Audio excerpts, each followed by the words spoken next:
Welcome to another Wesley Wednesday with Pastor Dave.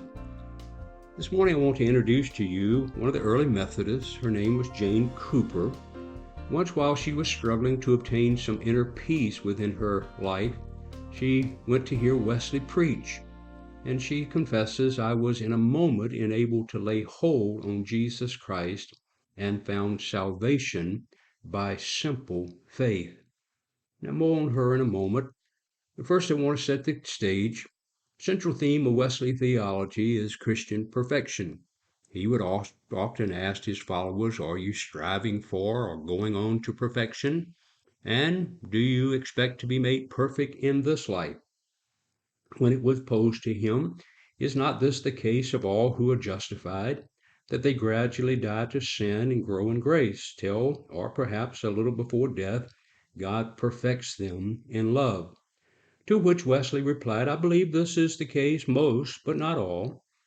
God usually gives a considerable time for one to receive light, to grow in grace, to do and to suffer his will, before they're either justified or sanctified. But he does not invariably adhere to this. Sometimes he cuts short his work. He does the work of many years in a few weeks, or perhaps in a week, or even a day or an hour. So now back to Jane Cooper. While Wesley held to the conviction that perfection was possible before death, the only example he ever gave of this was the writing in his writings was that of Jane Cooper. He stated, in the latter year of this year, 1761, God called to himself that burning and shining light, Jane Cooper, as she was both a living and dying witness of Christian perfection.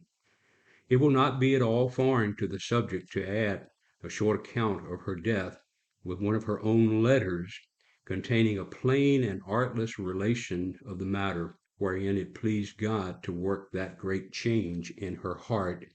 In her letter she writes, I saw Jesus altogether lovely, and knew he was mine in all his offices.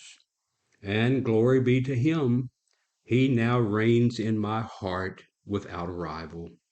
I find no will but his. I feel no pride, nor any affection but what is placed on him.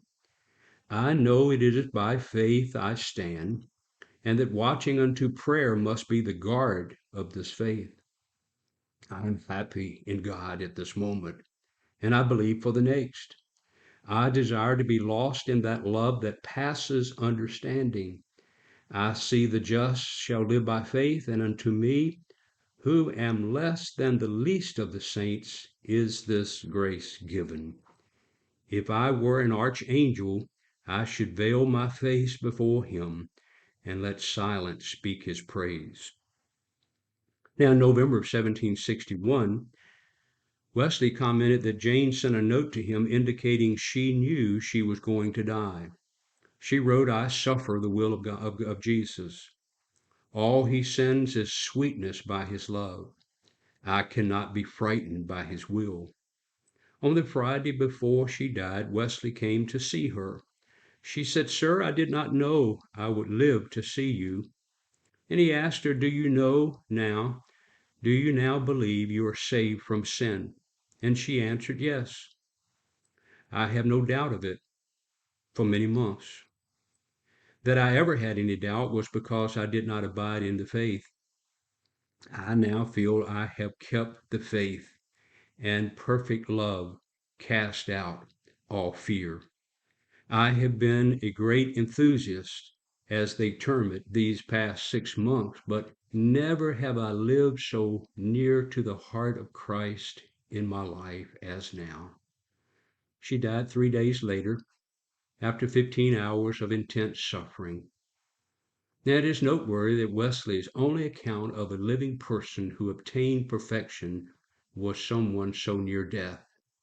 And although he asserted that perfection this side of death is possible, he was very cautious in identifying anyone as perfect.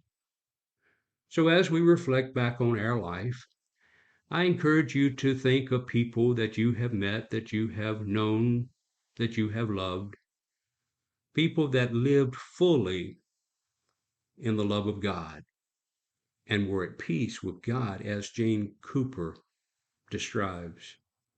As Wesley in his last words said, the best of all, God is with us. May we all strive for perfection, and may we expect to obtain it in this life. Have a great day, blessed day, and I will see you next Wednesday.